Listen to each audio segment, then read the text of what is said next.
The room was cold. The walls echoed with the sound of her shallow breaths.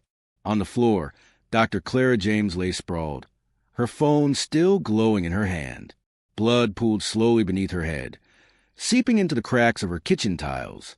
The message on the screen was short, cruel, and final. You ruined everything. She had saved his life.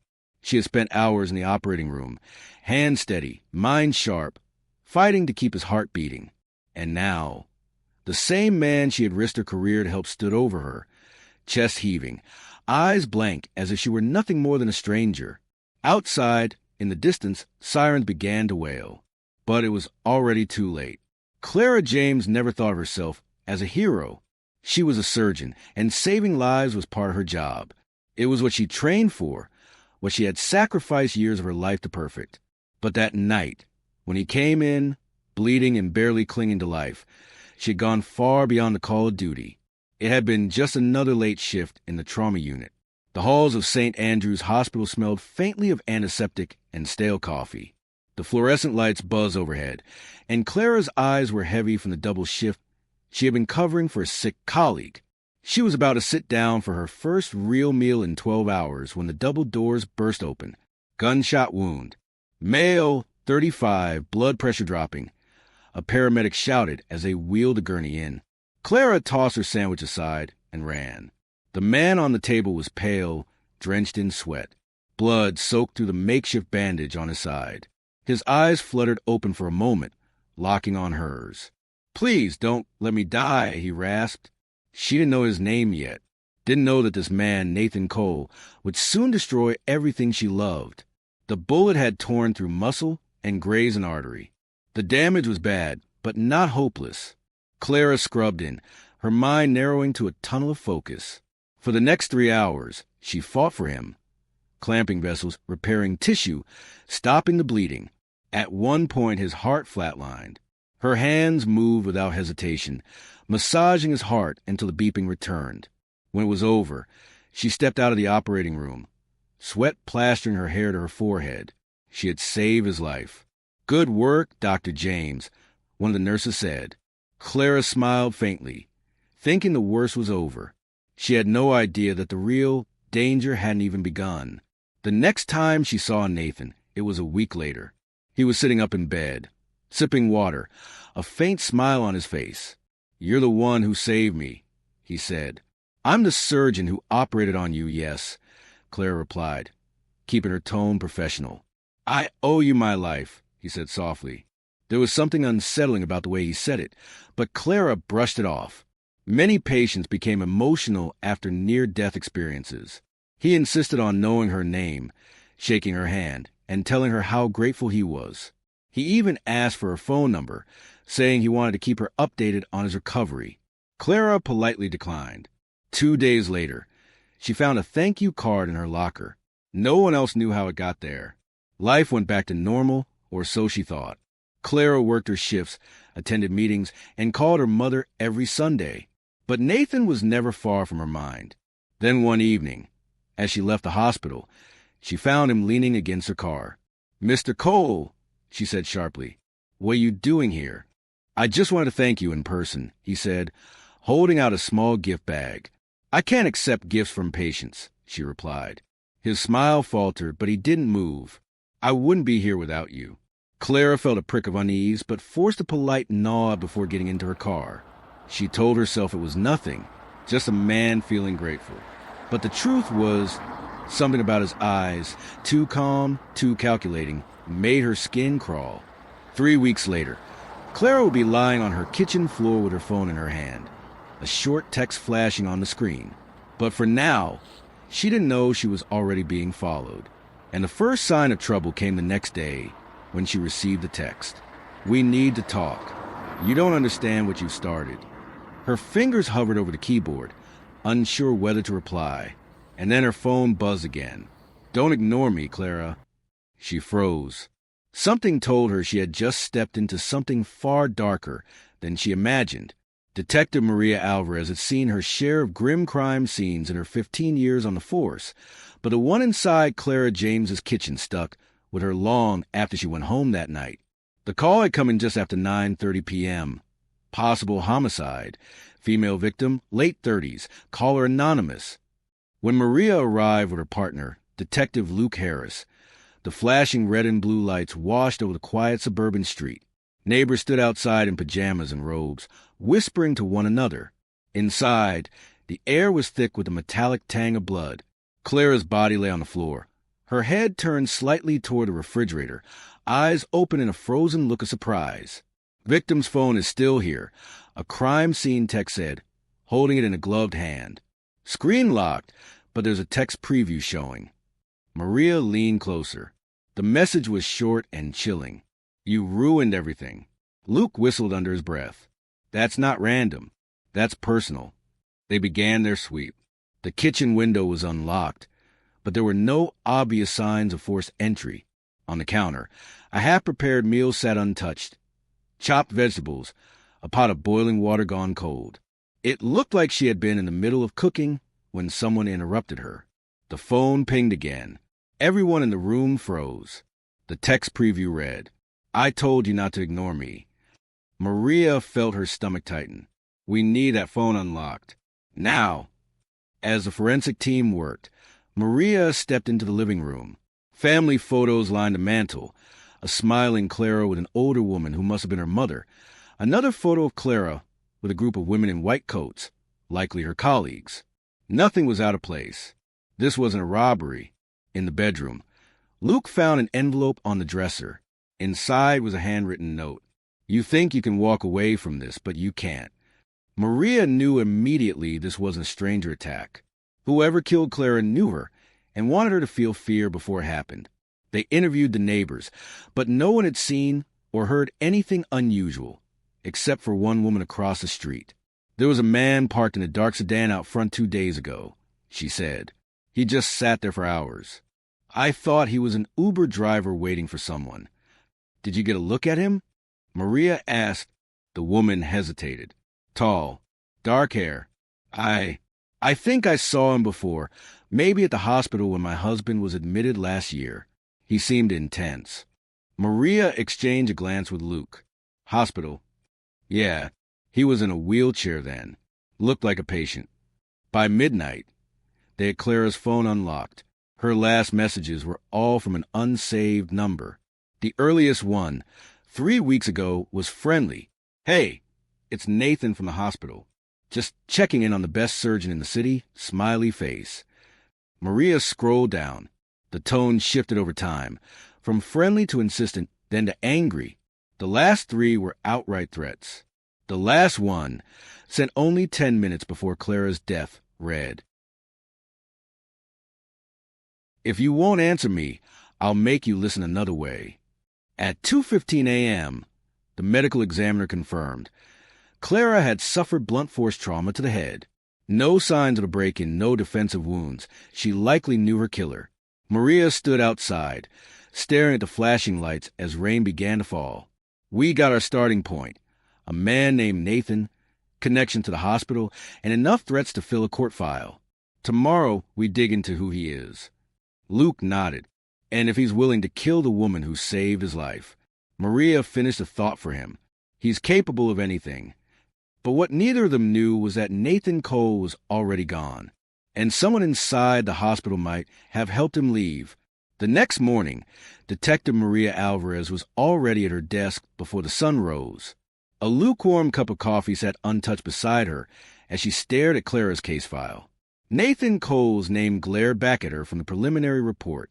Luke walked in carrying a stack of papers. Pull what I could from hospital records. Nathan Cole, 35 years old. Multiple run-ins with the law. Assault, drug possession, stalking, but somehow no convictions in the last 10 years. Guess he's good at slipping through the cracks. Maria flipped through the file. Gunshot victim. Admitted 3 months ago. Emergency surgery by Dr. Clara James, released 2 weeks later. Guess what else? Luke added, tossing another page onto her desk. When he was admitted, he didn't have a fixed address. Hospital listed him as no known residence. But look here. After he was discharged, he rented an apartment 2 miles from Clara's home. Maria frowned. That's not a coincidence. They headed to St. Andrew's Hospital to dig deeper. The chief of surgery, Dr. Peter Larkin, met them in his office. He was a stiff, precise man whose gaze flickered uneasily when they mentioned Nathan's name. Dr. James saved his life, Larkin said, leaning back in his chair. She worked tirelessly on him. But afterward, she mentioned to me that he was making her uncomfortable, showing up outside the hospital, sending messages. I told her to report it, but she said she didn't want to escalate things. Why not? Maria asked. She said he was fragile, that after nearly dying, he might just be latching onto the person who saved him. I think she was trying to give him the benefit of the doubt. Luke shook his head. That benefit just got her killed. Down in the hospital's archives, they met with a records clerk who pulled Nathan's visitor logs. Maria's eyes scanned the entries. The day after his release, Nathan had signed in at the hospital twice, once in the morning, once at night. Both times, he listed Clara James as the person he was visiting. The clerk leaned forward. You know what's strange? On the second visit, he wasn't alone. He came with a man who didn't sign in at all. Security cameras caught him in the hallway, but no one could ID him. Looked older, shaved head. Maria felt a prickle of unease. So Nathan might not be acting alone. By noon, they were knocking on the door of Nathan's listed apartment. No answer. The landlord, a wiry man with nicotine-stained fingers, said Nathan had moved out 2 days ago. Said he was going to start fresh somewhere else. The landlord muttered. Didn't leave a forwarding address. Paid the last month in cash. Maria scanned the empty apartment.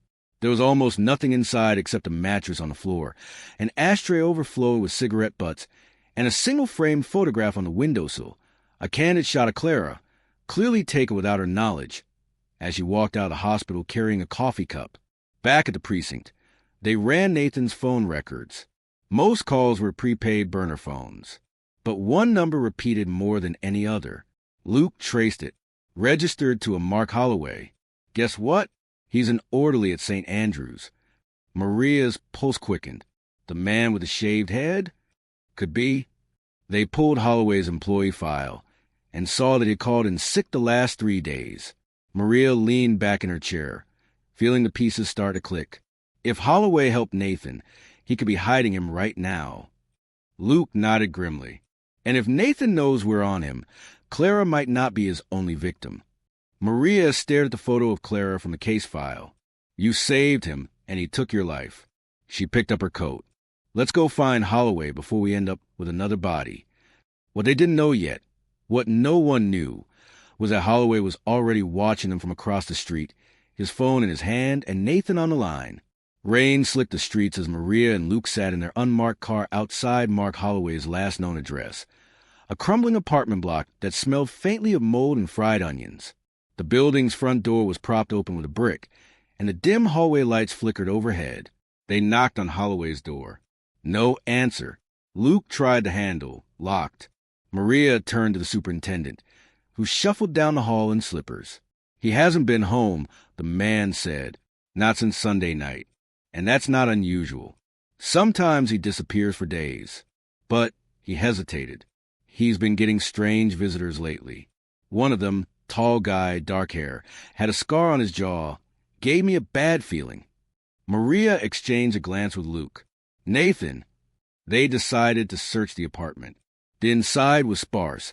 A futon against the wall, an old television, piles of laundry in a corner.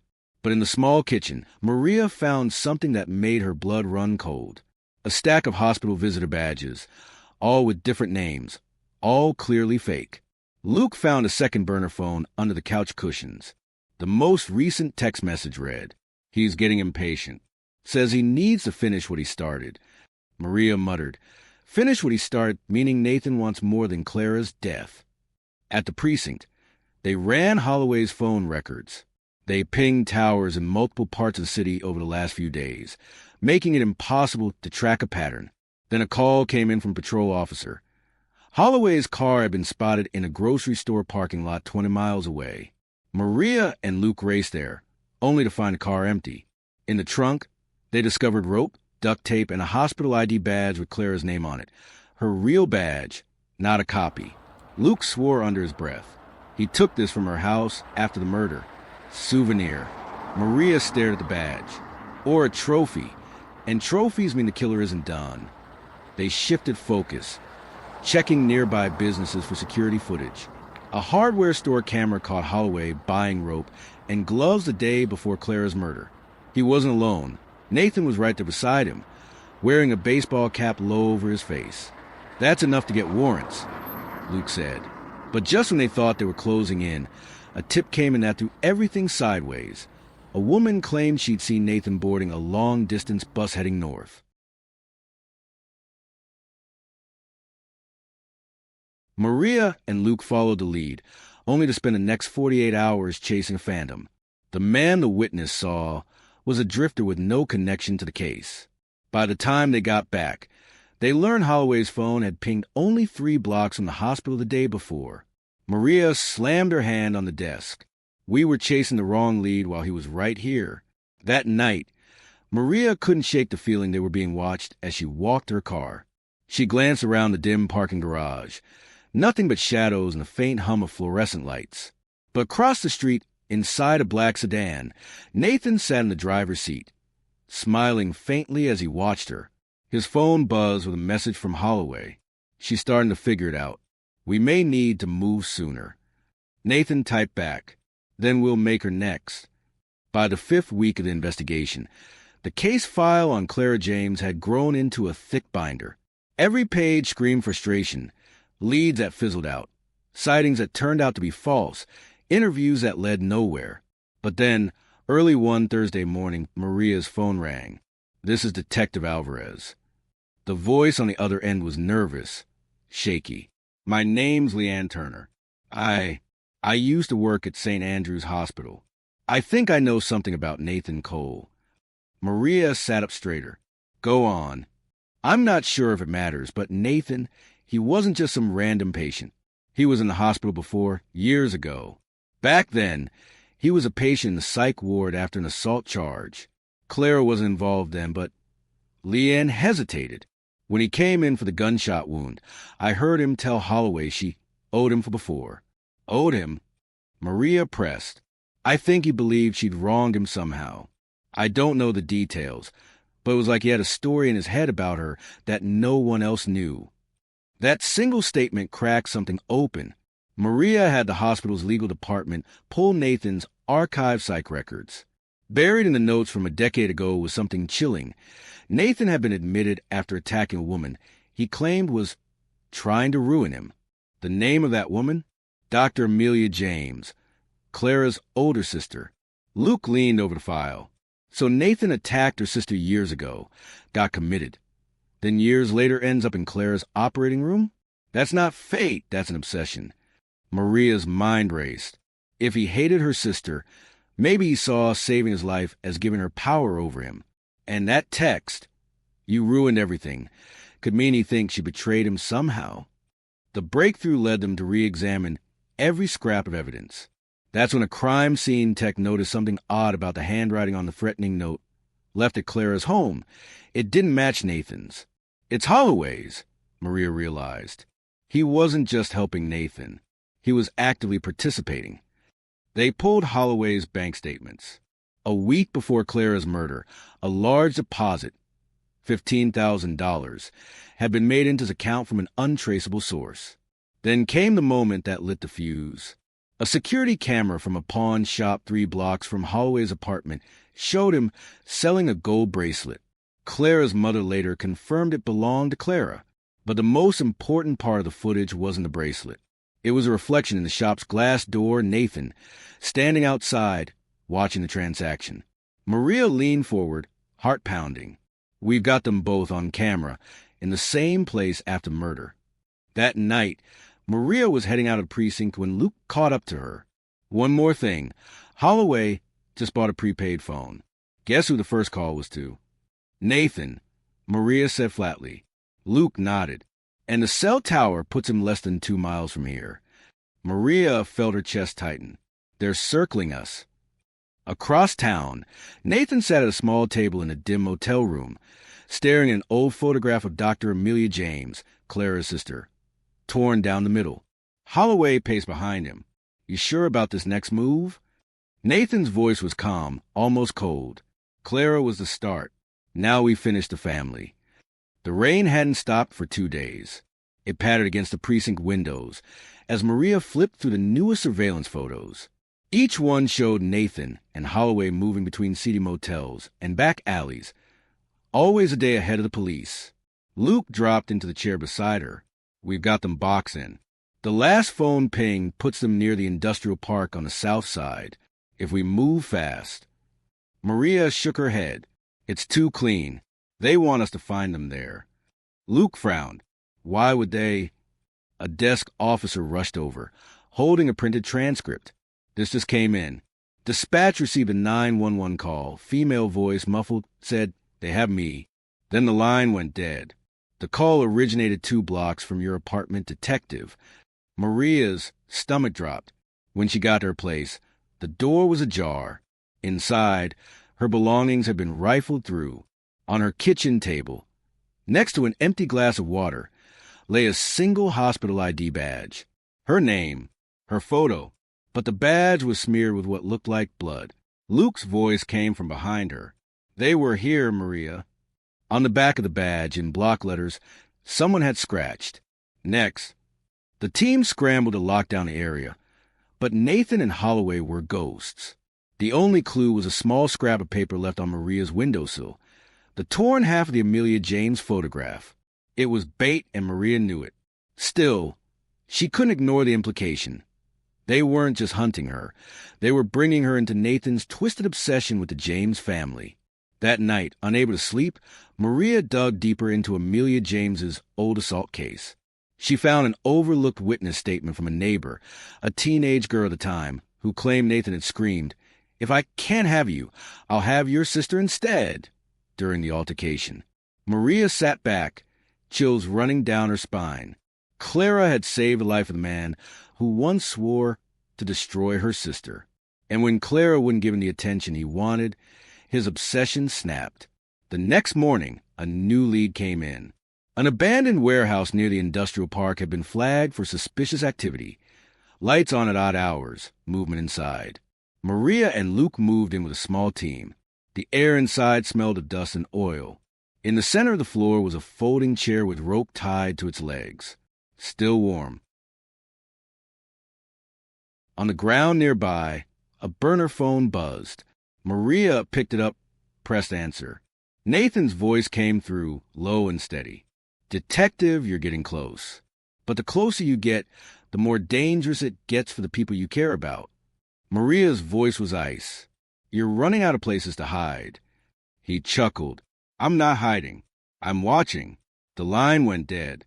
From the shadows of a building across the street, Nathan lowered his own phone, a faint smirk curling at the edges of his mouth. Next to him, Holloway kept watch. She's taking the bait.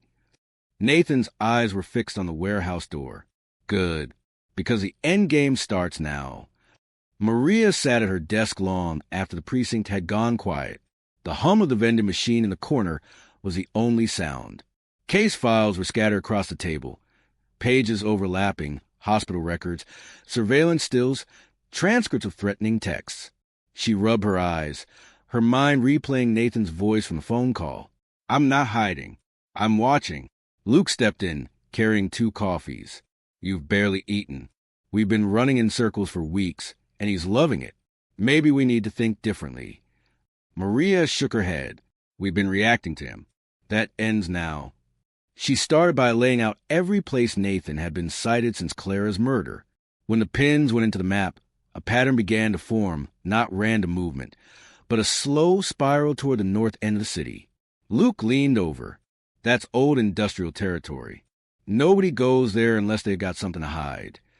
Maria's eyes narrowed. Or someone. They worked through the night, cross-referencing warehouse ownership records with Holloway's bank deposits. One address popped up twice, an abandoned textile mill owned on paper by a shell company. Maria dug deeper and found a link. The company's registered agent had been Nathan's cellmate for 3 months during a brief stint in county jail. It was enough to get a warrant. By dawn, the tactical team was in place. Maria and Luke led the entry. The air inside the mill was damp and cold, the floor littered with broken glass and rusted tools. Then they found it. A room at the back, lit by a single dangling bulb. On the wall, taped photographs of Clara, Amelia, and Maria. Luke's jaw tightened. He's escalating. In the corner was a crate filled with rope, duct tape, and hospital scrubs. But no sign of Nathan or Holloway. The disappointment hit hard.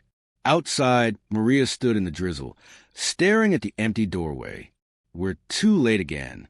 Luke put a hand on her shoulder. We'll get him. But Maria's mind was racing. If Nathan had been circling her for weeks, maybe she could turn that against him. That night, she recorded a short video and leaked it through a contact in the local news, announcing that police were closing in and certain arrests will be made within 48 hours. It was a lie, but she was betting Nathan's ego wouldn't let him stay away. 2 nights later, Maria's phone buzzed. An unlisted number. She answered. Nathan's voice, calm and almost amused. "Detective, you think you've cornered me? You have no idea what's coming." Maria replied evenly, "Then show me." Silence. Then a click. Moments later, a text came through, an address on the outskirts of the city. Luke read it over her shoulder. "This could be the trap we've been waiting for, or the one he's been building for you." Maria slipped her gun into her holster. Either way, it ends the night. In a dimly lit room at that address, Nathan tightened the ropes around the legs of a chair. Holloway stood by the window, watching the street. "You sure she'll come alone?" Holloway asked. Nathan's smile was thin and cold. "She won't be able to help herself. That's what makes this perfect." The night air was sharp, the kind that seemed to seep into your bones. Maria's car rolled to a stop a block from the address Nathan had sent. The building ahead was an old boarding house, its windows black, the paint peeling in long, ragged strips. Luke's voice came through her earpiece. "Backup's in position. You sure you want going first?" Maria's eyes stayed on the building. "If this is the only way to end it, I'm going in." She approached the front door, her boots crunching on broken glass. Inside, the air was stale and heavy with the faint scent of gasoline. A single light burned in the hallway. Halfway down the corridor, she heard it. The slow creak of a chair and the sound of rope straining. Then Nathan stepped into view, Holloway just behind him. Nathan's dark eyes locked on hers. "Detective Alvarez," he said softly, almost warmly, "you came." Maria kept her gun steady. "Where is she?" Nathan's lips curled. "Gone. Just like Clara. But you're going to stay." Holloway moved to block her retreat, but Luke's voice snapped in her ear. "Go, go, go." The side door exploded inward as the tactical team stormed the building. Shouts filled the hall. Holloway lunged, but Maria swung her elbow back hard, catching him under the jaw. He went down, groaning. Nathan bolted toward the back stairs. Maria chased him, her footsteps echoing. He burst out into the alley, but she was faster. "Don't move," she shouted, gun train on his chest. For a moment, he froze, his breathing ragged. Then that same faint smirk tugged at his lips. "You think this ends with me in a cell?" Maria stepped closer. "It ends with you answering for Clara James." The sirens wailed closer. Nathan's smirk faltered as red and blue light washed over the alley walls. Back at the precinct, Maria sat across from him in the interrogation room. Holloway was in custody, already spilling details in exchange for a lighter sentence. "You stalked Clara. You killed her. And you plan to do the same to me," Maria said, her voice steady. Nathan just stared at her. "She shouldn't have ignored me. None of this would have happened." Maria stood, gathering the files. "You'll have plenty of time to think about that. Life without parole should be long enough." The trial was quick. The texts, the pawn shop footage, the hospital records, and Holloway's testimony left no room for doubt. Nathan Cole was sentenced to life in prison. Holloway got 25 years. At Clara's memorial service, Maria stood with Amelia James, the older sister Nathan had once tried to harm. "He hated us both," Amelia said quietly. "No," Maria replied. "He feared you both. That's why he tried to destroy you." They stood in silence for a moment, the late afternoon sun casting long shadows over the grass. Justice had been served, but the cost was heavy, A reminder that sometimes the people you save are the very ones who come back to take everything from you. And for Maria, that truth would never leave her.